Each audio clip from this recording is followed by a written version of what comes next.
ተጠንቀቅ እሺ ኤችአይቪ እንዳይዝ ዳንኤልም ለምለም በእናትሽ ኋላ ወይ ብትል እማትድንበት መቀመቅ ውስጥ ነው የምትገባው ስድ እሷን ደግሞ እኛ ማጣት አንፈልግም ቆፍጣና ሴት ናት ኮስታራ ሴት ናት ሚስት እንድትሆን የምንፈልግ ሴት ናት ስለዚህ ትሰማለህ ትጎዳትና ወየውልህ እሺ ምን ላድርግ ለምለም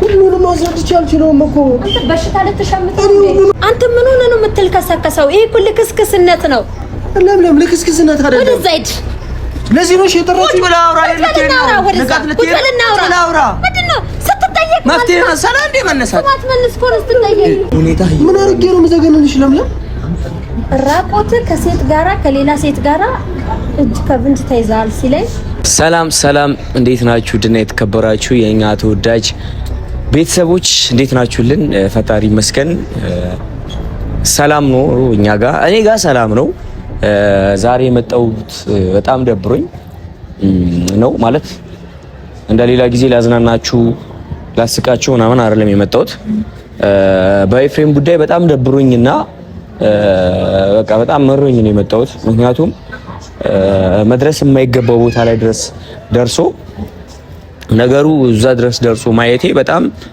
ደብሮኝና በቃ የመሬ ነው የምላችሁ እንዴት እንደውም ራሱ እግዚአብሔር ነው የሚያውቀው ማለት ትላንት አብሪኮ የኤፍሬም ፋዘር ጋር ሄዶ የተናገረውን አይታችኋል ትንሽ ፋሚሊ ኬዝ ላይ መግባት የሌለባቸው ነገሮች ነበሩ ነገር ግን ገቡ ችግር የለውም አሪፍ ነው ግን በጣም የደበረኝን ነገር ግን እኔ ልንገራችሁ እውነት እኔ ከድሮ ጀምሮ በጣም የምወደው በጣም የምቀርበው የማከብረው ጓደኛዬ ኤፍሬም ነው ማለት ብዙ ጊዜ ምክሮቼን ይሰማል ይፈራኛል ስፔሻሊ ደግሞ ያከብረኛል ታናሽነቴን ትንሽነቴን አያይም በጣም ነው የሚያከብረኝ ለእያንዳንዱ ነገር በጣም ብዙ ጊዜ ብዙ ነገር ሲሆን እኔም በጣም ብዙ ነገር ሲሆን የማማክረው የሚያማክረኝ ኤፍሬም ነው እና ባለፈው አብሪኮ ተጅራ መጥቶ እኔን ጠርቶኝ እኔና ኤፍሬም ተገናኝተን ታውቃላችሁ ኤፍሬም የሆነውን ነገር እና በዛ ልክ መሆን የሌለበት ነገሮች ሆነው ሳያቸው ደግሞ በጣም ይደብራል እና የሆነ ነገር ደስ አለኝ ማለት ቢንጎ ብዬ ተቀበልኩት አብሪኮን ማለት ነው ቤተሰብ ጋር ድረስ ሄዶ ፋዘሩን ማናገሩ በቃ አሪፍ ነገር ነው አባትየውም የኤፍሬም አባት ያደረጉት ነገር በቃ ትክክለኛ ነገር ነውና በጣም ነው ደስ ያለኝ ነገር ግን አንዳንድ ጊዜ በእድሜ የሚቀርቡን ጓደኛ የሆኑ ሰዎች ነው የኛን ችግሮች ሊረዱን ችግሮቻቸውን እንደ ችግራችን ሊያዩ የሚችሉት በእኛ እድሜ ላይ ያሉ ሰዎች ናቸውና ከኤፍሬም አባት ባሻገር ግን ቀድሞ መሄድ የነበረበት ለምለም ጋር ነበር ምክንያቱም ለምለም ብላ ትሰማለች ሶሉሽን ታበጅለታለች ምናምን የሁለቱንም ሐሳብ ተሰማለች ባለፈው እንዳያችሁት ግን የኤፍሬም አባት በጣም ደስ በሚል ስሜት በቃ በስሜት ታውቃላችሁ የግድ ኤፍሬም እንደዛ አይነት ነገር ማድረግ አለበት ተብሎ ነው እንትን ያለውና መሆን ግን ያለበት ኤፍሬም ጥፋቱን ልኩን መንገር ነው በቃ ይሄንን ደግሞ ሊያረግ የሚችለው በኤጅ ላይ ያለ ሰው ነው በቃ ኤፍሬምን ልኩን ያደረገው ነገር ጥፋት እንደሆነ ያደረገው ነገር ተገቢ እንዳልሆነ ብልግና እንደሆነ ያደረገው ልኩን መንገር ነው በቃ እንደዚህ ፌስ ቱ ፌስ አቁሙ ከሱ እንደማይጠበቅ ምናምን መንገር ነው መጀመሪያ ለኤፍሬም ራሱ ያደረገው ነገር ላይ እንዲያፍርበት ማድረግ ነው ኤፍሬምን የመሬ ነው መላችሁና እንደዛ ለማድረግ ሞክሬ ነው እኔና ኤፍሬም ተጋጭተን የተለያየ ነው እና እንደነገርኳችሁ ኤፍሬም ብዙ ጊዜ እኔ ችግሮች ሲኖሩብኝ ሶሉሽን የሚሰጠኝ ኤፍሬም ነው የሆነ ነገር እንትን የሚለኝ ኤፍሬም ነው አንዳንድ ጊዜ እንደዚህ አይነት ሰዎች ለራሳቸው አያውቁበትም እና ለራሱ እንዲሆን ማድረግ ነው ስለዚህ የግድ አማራጩ ምንድነው ለምለምን ማናገር ነው ግዴታ ማለት ነው ታውቃላችሁ ለምለም የቤታቸው የመጀመሪያ ልጅ ነች ብዙ ቻሌንጆችን አሳልፋ እና ኤፍሬምን እዚህ ደረጃ ያደረሰቻቸው ታውቃላችሁ በዩቲዩብ ነው የምላችሁ እና እሷ ሁሉ ነገርን ስለምትረዳ ሴትም ስለሆነች የእሷንም ሀሳብ ከእሷ አንግል ስለምትረዳት ለምለም ይሄንን ጉዳይ አውቃ ለምለም ሶሉሽን ማበጀት አለባት። በቃ ምክንያቱም መጀመሪያ ላይ እኔ መጣሁኝ እዚህ ቡታጅራ እንደመጣ ማለት ነው። እኔ መጣሁኝ፣ እኔ ተናገርኩት፣ እኔ ጓብሎብኝ እንደዛ በህይወቱ አድርጉት የማያውቀው ነገር ነው። ኤፍሬም እባክህ ዝም በል ብሎኝ ነው የሄደው። የምሬ ነው የምላችሁ፣ እንደዛ አድርጎ አያውቅም እኔን ኤፍሬም። እና ችግር የለም ይሄን ከፖይንት አልያዝኩበትም። እኔ ከነገሩ ግዝፈት ነው ከነገሩ ካደረገው ግዝፈት ነው እንደዚህ ሆነው እና የግድ ይሄንን ነገር ለምለም ማወቅ አለባት። በቃ ግዴታ ነው። ስለዚህ ለምለምን አሳውቀን ያው ታውቃለች እኮ ማወቋ አይቀርም፣ የሚዲያ ሰው ነች። እሷም ግን ሶሉሽን እንድታበጅና ኤፍሬምን ያደረገውን መልካም ነገር እንዳልሆነ በመናገር በመገሰጽ ኤፍሬምን ቢያንስ ወደ ትክክለኛው መንገድ እንድትመራው ማድረግ ነው። እኔ ከቻልኩኝ አንዳንድ ነገሮች ከተሳኩልኝ ኤፍሬምን ይዤው አዲስ አበባ ብሄድና ነገሩን ፈትቼ ብመጣ ደስ ይለኛል። ከተሳካልኝ እንደዛ አደርጋለሁኝ። እኔም ግን የግድ ይህንን ነገር ለምለም ማስተካከል አለባት። ቅድም እንደነገርኳችሁ ከሴትነትም አንፃር ከእሷም አንፃር በቃ አሪፍ እንትን ትሏለች። ኤፍሬምን በእርግጠኝነት ለፋዘሩ የሰጠውን ምላሽ አይታችኋል። ቀስ እያለ ነው አይሆንም ምናምን እያለ ነው። ይሄ ደግሞ ሁሉ ነገር የመጣው ምንድነው በቃ ፋዘሩ ስለሆነ ስለሚያከብረው ምናምን ነው እንጂ ኤፍሬም ከልቡ አይደለም እንደዛ ያለው። በቃ የግድ ነው ኤፍሬምን እውነቱን መነገር ለኤፍሬም። በቃ ይሄ ፉክክር አይደለም፣ እሱ የያዘው ፉክክር ነው። በቃ አንተ ለምን እንደዚህ ያደረክ ሲባል እኔ እኮ ሰፈሩ ሂጂ ይቅርታ ጠይቄያታለሁ። ዲፌንስ ነው የሚያደርገው ሰው ለሚሰጠው ኦፕሽን ማለት ነው። ኤፍሬም ለምን እንደዚህ ያደረክ ሲባል እሷም እኮ እንደዚህ አድርጋለች። እንደዚህ አይነት ዲፌንሶችን ነው የሚሰጠው ልክ ሶሉሽን ይመስል ማለት ነው። እና እነዚህ አይነት ነገሮች ደግሞ አግባብ አይደለም ለሱ። ስለዚህ ሁሉም ነገር የምትፈታው እንደኔ ሐሳብ በቃ ለምለም ነች። ስለዚህ ዛሬ ለምለም ጠርቻታለሁ። ለምለም ጠርቻት እሱም ይመጣል እንግዲህ ልክ ልኩን ትነግሯለች ብዬ ተስፋ አደርጋለሁ። በጣም ቆየሁኝ እንትን አልኩኝና መጣለች በመጨረሻ።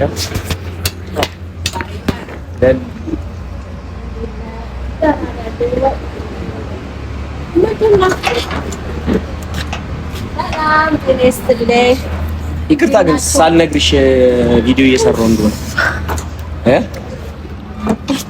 እንቅልፍ የተኛሁት ዛሬ። ይቅርታ በጣም ቪዲዮ እየሰራሁ እንደሆነ ሳልነግርሽ ነው የቀረሁሽ።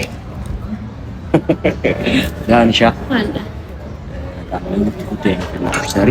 ምን ነው ስለ ኤፍሬም ነው?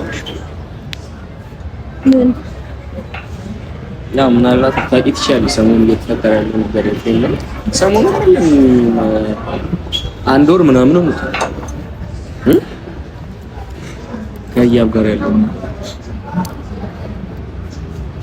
እሱ ጉዳይ እኔ ራሱ ጠይቀዋለሁ እያልኩኝ ነገ ዛሬ ስል ነው ብታይ አሁን ማንንም አልሰማ ብሎ ምንድን ነው የሚለው ኤፍሬም ማለት እኔ ድሮ በጣም ያዳምጠኝ ልጅ፣ እሺ የሚለኝ ልጅ፣ ሁሉም ነገር እሺ የሚለኝ ልጅ ምናምን ነበር እኮ። አሁን ባለፈው ለምን መጣ እያብን ተዝራ ለምን መጣ ለባህር እያብ ልጇት ነው የሚመጣው ሁሌ። ጥሩ ጥያቄ። ለምን መጣ ምናምን እና እሷ በጣም ካለችኝ ምናምን ብሎ በጣም የንቀን ነገር ተናገረኝ እና አቡር ዘይልኝ ምናምን ብሎ ሁላ ሲሄድ ሄደው ማለት ነው። እሱ ልነግርሽ አይደለም ትናንትም እንደዚህ ፋዘራችሁ ተናግሮታል። እኔ የምለው ግን ዊናጌ ዝም ብለህ ስታስብ ልጆቹ ጸባያቸው አልተቀየረም? በጣም እንደ ትልቅ ሰው አልሆንም። ቆይ ሴት በመቀያየር የሚከሰት የሚፈጠር የሚመጣ ነገር አለ? የለም አይደል? ወንድ በመቀያየር ምንም አዲስ ነገር አይከሰትም። ምንድነው? እኔ የማውቃቸው ልጆች አይደለም አሁን የማያቸው ጉልቻ ቢቀያየር ወጣ አያጣፍጥም ይባላል። በጣም ነው እያበሳጨኝ ያለው ይሄ ነገር ማለት ነው። ጸባያቸው ሙሉ ዲቴይል ተቀይሯል። እኔ የማላውቃቸው ልጆች ነው የሆኑብኝ። በቃ መረን የለቀቁ ልጆች አሉ አይደለም? መረን ጠያቂ የሌላቸው፣ መካሪ የሌላቸው፣ አሳዳጊ በደላቸው ነው የሆኑት። የእውነቴን ነው የምለው እግዚአብሔርን በጣም ነው የምናደድባቸው። አሁንማ በቃ እኔ ምንም በቃ ማለት ልጆቹ እንዲያውም እኔ ለምን እንትን እላለሁ ለምን ማለት በሚፈጠረው በሚሆነው ነገር እኔ ለምን ሸማቀቃለሁ ብዬውላ አያገባኝም፣ አይመለከተኝም፣ ምንም አይደሉም ማለት ጀመር። ኤፍሬም አይደለም በቃ አይደለም ማለት ይሄን ደረጃ ነው የደረስኩት ቢና የምሬን ነው የምልና እኔ በጣም መበሳጨት ላይ ነኝ። ብታምንባት ነው የያዙት እንደ ፍሬም ስቴከው እኔ ይቅርታ ልላት ሄጄ ነበረ፣ ግን ይቅርታ ልላት ሲሄድ ምናምን እንትን አለችኝ የሆነ ነገር አለች። በጥፋት ይቅርታ አላል። ከዛ በኋላ እሷ እንደዚህ ስላለችኝ እኔ ማንኛና ነው ሄጄ እንትን ምለው በቃ ፉክክር ነው አይደለም። እሷ ላይ ለምን ሲጀምር እሷ ላይ እንዴት ሴት ይደርባል? አዎ ብልግና ነው፣ አይደረግም። ምርጥ ቆፍጠን ያለች ሴት እኮ ናት። በጣም እግዚአብሔር እኔ 15 ቀን ምናምን እነሱ ጋር ተቀምጫለሁ እና የምሬን ነው ብልሽ ኤፍሬም ጸሎቱ ምን ነበረ ብዬ ነበር። እግዚአብሔር የምር እኔ ራሴ እንዴት ብሎ ቢጸልይ ነው እግዚአብሔርን ያለ እንደዛ ነው ያለው። የምር በቃ ምርጥ ልጅ እግዚአብሔር አይደለም ሊደረብባት አይደለም ሌላ ሴት ጋር ሊታይባት ቀርቶ እሱ አይኑ እንኳን የለም ወደ ሌላ ሴት የማትታይባት ልጅ ነበረች። በጣም እግዚአብሔር ምን ያለች ኮስታራ በዛ ላይ ኮስታርነቷ አይተመልከታታት እንዴት እንደምትናገረው ንግግር ራሱ ማለት ነው ስነ ስርዓት ያላት ልጅ ናትና እኔ ራሱ ግራ ነው የገባኝና ልጁ ምን ሆኖ አለ ምንድነው እንደ ውጭ ሀገር ሴት መቀያየር ወንድ መቀያየር በቃ እኔ ማላቃቸው የሀገር ልጅ እንዳልሆኑ በቤተሰብ ስር እንዳላደጉ ጋጦት እንተ በጣም ብልግና እኮ ነው። ያሳፍራል። አረ ለሰሚ ራሱ ያሳፍራል። አይደለም ለሚሰማው ሌላ ለሚሰማው ሰው እንትን ነው ማፈር። አሁን ላይ አንቺ እህቱ ሆነሽ እንደዚህ አይነት ነገር አድርጎ ሰው አንቺ ጋር ሲጠይቅሽ እንደዛ እስከ ማፈር ድረስ የደረሽ ቤተሰብ ጋር እናትና አባት ጋር ቢሄድ ይሄን ነገር አስቢ። ደግነቱ እነሱ የዩቲዩብ ምናምን ፋሚሊ አያውቁም እንጂ አያዩም እንጂ አብሪኮም ሲነግራቸው ተጣልተዋል፣ አንድ ወሮ ናቸዋል እና እኔ አሁን ለልዬ በፈልገው ይሄ ልጅ ከዚህ ሀገር እንዲወጣ ከብታጅራ ወጥቶ ሄዶ አሁን ቀጣይ መስቀል ነው። ለመስቀል ታርቀው አንድ ላይ በፍቅር እንዲመጡ ለመስቀልማ ይዟት ካልመጣ በጣም ነገሩ አሁን እሱ እዚህ እሷ እዛ ሆኖ ስፔስ ተፈጠረ። በጣም ነገሩ በቃ እየከፋ ነው የሚሄደው። የምሬ ነው። እሺ ከዚህ በኋላ ይሄ ልጅ አንድ ሁለት ቀን ከህያብ ጋር ሳይገናኝ ህያብ እሱን ሳታገኘው እሱም እሷን ሳያገኛት አንድ ሁለት ቀን ከተፈጠረ የሆነ የማይሆን ነገር ነው የሚፈጠረው። በጣም ህፃን የሆነ ነገር ነው የሚፈጠረው። ለዚህ ሁሉ ነገር ደግሞ ተጠያቂ ኤፍሬም ነው፣ ማንም አይደለም። ሴት ልጅ ነች። በጣም እንክብካቤ ትፈልጋለች፣ በጣም ትኩረት ትፈልጋለች። ይሄን ነገር ሁሉ ነው እያሳጣት ያለው እሱ። ይሄን ነገር ሁሉ እያሳጣት እቺ ልጅ አርፋ አትቀመጥም። ቢለያዩ ደግሞ መከራ ነው። በቃ ይደብራል፣ ያስጠላል። ለዚህ ነው አሁን ቀደም ደውዬለት ጠርቼዋለሁ እሱ ጋር ና ብዬው። መለያየት ምንድነው? ቆይ እዛ ሀገር ውስጥ ይመስለኛል እዛ ሀገር መለያየት ማለት በቃ ትልቅ ጀብድ ነው። መጣላት ማለት ትልቅ ጀብድ ነው የሚመስላችሁ? አይ እኔ በጣም ነው ያዘንኩት። የሆነ ታሪክ የሰሩ ነው የሚመስላችሁ እኮ የተለያይቶ ከሌላ ሴት ጋር መታየት ምናምን እንደ ጀብድ ነው የሚቆጠረው። ብራቮ ጀግና ምናምን ትልቅ ታሪክ ነውር እኮ ነው። አሳፋሪ ነገር እኮ ነው። ነውር አሳፋሪ አይደለም ለሚያይ አይደለም ለሚሰማ በሩቅ እንኳን ላለ ሰው አንገት የሚያስደፋ ነገር ነው። ብልግና እኮ ነው። እውነት ለልዩልሽ ኤፍሬም ወንድምሽ ስለሆነ አይደለም። አሁን ማለት ፊት ለፊትሽ ልንገርሽ ያደረገው ነገር በጣም ብልግና ራቁቱ ነው ከሴት ጋር የተገኘው። ያው መጥቷል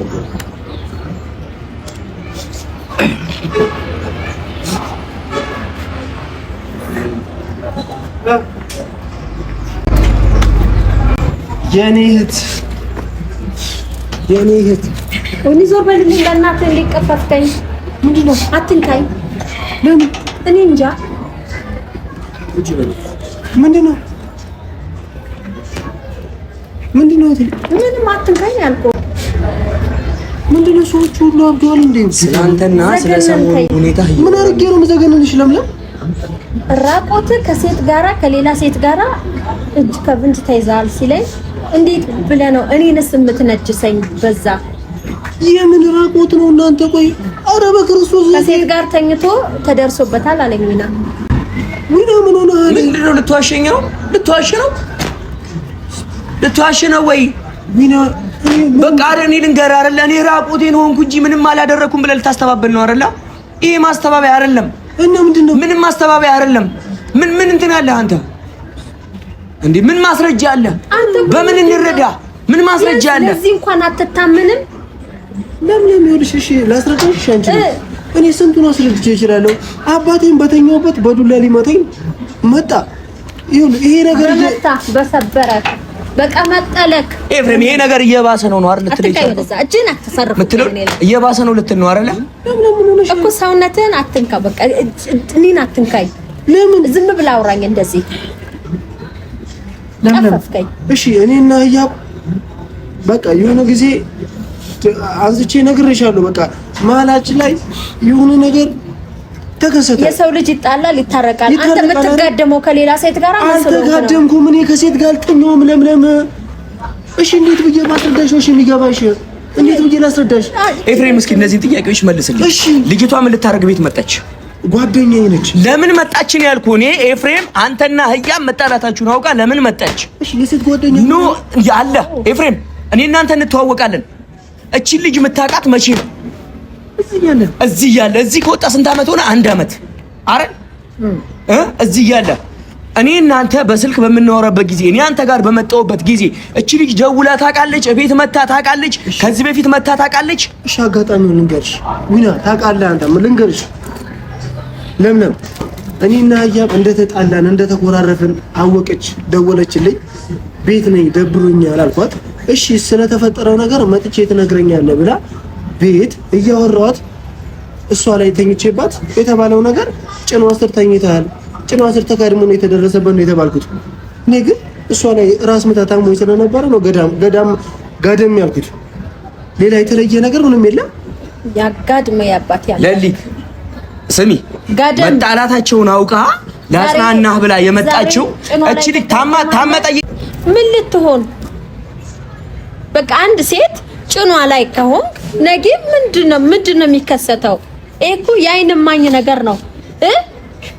አንተ ምን ሆነ ነው የምትልከሰከሰው? ይሄ እኮ ልክስክስነት ነው። ለምለም ልክስክስነት አይደለም። ወደ ዘይድ ለዚህ ነው ሸጠራችሁ ብላ አውራ ምንድነው ስትጠየቅ መፍትሄ መሰላ እንደ መነሳት ማትመልስ እኮ ስትጠየቅ እኮ ስትጠየቅ መልስ ሰጥ። አንተ ከየት ነው ይሄንን ያመጣ? ይሄን ብልግና ያመጣው መልስ ሰጥ። ባለፈው እንደዚህ እያወራን ለቀኸኝ ሄድክ። አሁን ለቆም ሄድኩ። ብልግና ነው ኤፍሬም። በስርዓት መልስ እኮ በስርዓት መልስ። እኔ ሁላችሁንም ለማስረዳት እየሞከርኩ ነው። በእናትህ አታለቅስ። መጀመሪያ አታለቅስም ነበር? እቺ ቆፍጠን ያለች ልጅ ደና ሰበሰበችው። እሰይ ምርጥ ልጅ እጃችን ላይ ገባች። ተመስገን እያለን ሽምግልና ለመላክ ልጅቷ 1-2 እያለን ስንት እየተመካከርን ባለ ሰዓት እንዴት ነው ሰርጉ መሆን ያለበት? በምን መንገድ ነው ልጆቹ አንድ የሚሆኑት እያልን ባለ ሰዓት አንተ እዚህ የምትልከሰከሰው ምን ቤትና ነው የመጣ ሁሉ ጭኖ ስር የምታጋደመው ምን ሆነክ ነው? ቁጥበልና ቆራይ ሰው ሲያወራ ብድግ ሰው ሲያወራ ታውኝ ነው። ሁሉንም ማስረዳት አልችልም እኮ በሽታ ልትሸምት ነው። ሁሉንም ማስረዳት አልችልም። በሽታ ልትሸምት ነው ወይ በሽተኛ ልትሆን ነው? ኤፍሬም ይኸውልህ ስማ፣ ስለ ሁሉም አይደለም የተጠየቅከው። አሁን የተጠየቅከውን ነገር ብቻ አድርግ። አሁን ሁሉንም ማስረዳውኝ ምን አትለጠፍ። እሺ ኤችአይቪ እንዳይዘ መድኃኒዓለም ለምለም በእናትሽ ኋላ ወይ ብትል የማትድንበት መቀመቅ ውስጥ ነው የምትገባው። ስድ ቤተሰብ የሌለው ባለጌ ምን ይሁን? ልጅ ነህ እኮ አንተ ገና ወጣት እኮ ነህ። ሙቅረፍ አረ ለምለም ተረጋጊ በእግዚአብሔር። ማይሴር ኤፍሬም ቆይ፣ እቺ ልጅ ያንተንና የህያብን ጸብ ካባባሰች ለምንድን ነው ከአንድ ጊዜ ከሁለት ጊዜ በላይ ያገኘሃት? ጓደኛዬን አናድዳለሁ ብለህ የተውካቸውን ሴቶች ሰብስበህ ጭናቸው ስር የምትጋደም ከሆነ ነገ ኤዲስ ተከናንበህ ዝም በል አንተ። ላስረዳሽ። ስለምን ጭንመተኛት ነው የምታወሩት? በእናታችሁ ስማኝ ኤፍሬም፣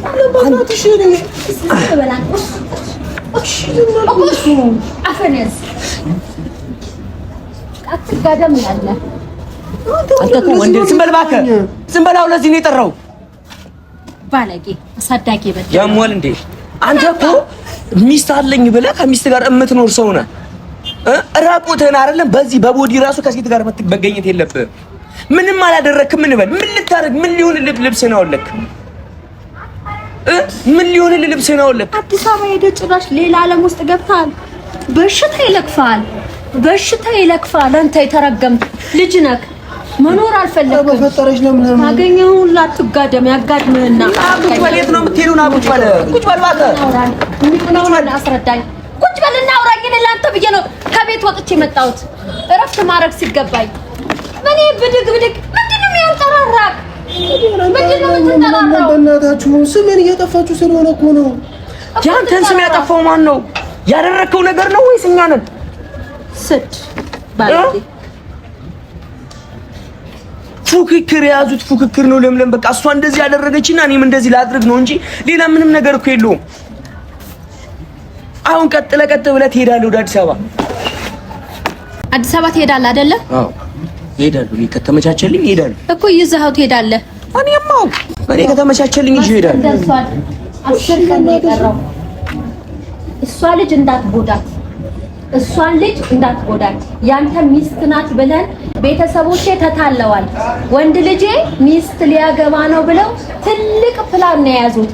ትልቅ ሰርግ ነው እያቀዱ ያሉት። ወንድ ልጃችን ልንድር ነው ብለው ልባቸውን እንዳትሰብር አንተ ስብር ያልክ አርፈህ ቁጭ በል፣ ሰብሰብ በል።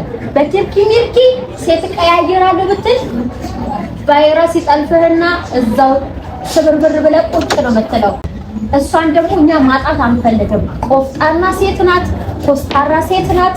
ሚስት እንድትሆን የምንፈልግ ሴት ናት። በትንሽ ነገር ሴት ልጅ ይጎዳሉ።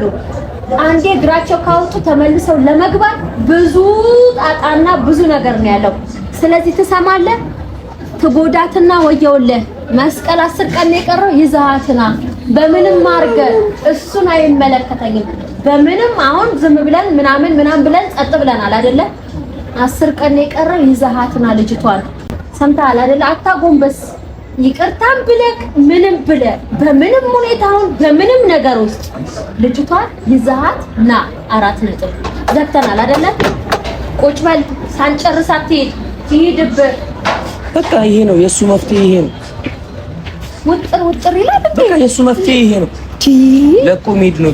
ይሄ ማለት እኮ ምንም መፍትሄ የለውም። አንተ በቃ ማርያም ጋሽዬ ብታይ በቃ ሰርጉን እንዴት ነው የምናደርገው እያሉ ካቡ ጋራ እግዚአብሔር ስንሰበሰብ የሚያወሩት ስለ ሰርግ አስብ እንግዲህ ስንሰበሰብ እኛ ቤታውን ወንድ ልጅ ያገባ ወንድ የለም። ገባ? ወንድ ልጅ ደግሞ ስትድር በቃ ሰርጉ በጣም እንትን ነው መሆን ያለበትና በቃ እናቴ የምታስበው እግዚአብሔርን ነው የምላችሁ። እኛ ጋር ደግሞ የበሬ ድር አለ። ይሄ ለሰርግ ምናምን የሚሰጥ ከወንዶች ጋራ ወንድ ልጅ ሲዳር 2 በሬ ምናምን ይሰጣል። ስንት በሬ ያስጨምረኛል። እናቴ ደግሞ የጉርጓድ ቆጮ የሚባል አለ በጉራጌ ያው ለሰርግ በብዛት የምንጠቀመው እሱ ነውና እሱንስ ይበቃኛል ወይ አይበቃኝም ወይ ቆንጆ ነጩ የሚታጠብ በቃ ብዙ ነገር ነው እያሰቡ ያሉት። እቅዳቸው በጣም ትልቅ ነውና እንዴት ነው የምናረገው? እንዴት ነው ምን ሆነው በምን አይነት መንገድ ነው የሚሄደው ብለው እና ልጅቷ ተለያይተናል ቢሉ ምን እንደሚያስቡ አስባችሁታል? ባለጌ ተቆንጥጦ እንዳላደገ እንደዚህ መሆን እንደዚህ ይሄ እኮ አንተ መርከስ እኮ ነው። በጣም እግዚአብሔር መርከስ በጣም ያውም እሷ እያየች እሷ ፊት እኮ እሷ ፊት ዊናዬ አስታርቃቸው። እነዚህ ልጆች ይዟት መጥቷል፣ አስተዋውቆናል። እሺ እኔ ደግሞ በቃ ስትደውልልኝ ከተኛውበት ነው የመጣሁት ቤት። እሺ ይቅርታ በቃ ደውልልሻለሁ። ከቢጃማ ነው የመጣሁት። አሁን የሚጥራት ማረግ ፈልጋለሁ። የበዓል ቦታ ስላልታለኝ ዊናዬ። እሺ ለሊዬ ደውልልሻለሁ በቃ። እሺ ሰላም ሰላም። ቻው። አስታርቃቸው። በአንተ ትቼዋለሁ ዊናዬ። የኔ ወደም እኔ በቃ ይሄን ብቻ እዩልኝ። ኤፍሬም ምንም አይነት መልስ ስለሌለው ነው ሁሉም ነገር እየለቀቀ መሄደው። መልስ ቢኖረው ቁጭ ብሎ ይሄ ሆነው ከዚህ አንፃር ነው፣ ይሄ ሆነው ከዚህ አንፃር ነው ይል ነበረ። የምር እስቲል ጥፋተኛ ኤፍሬም ነው።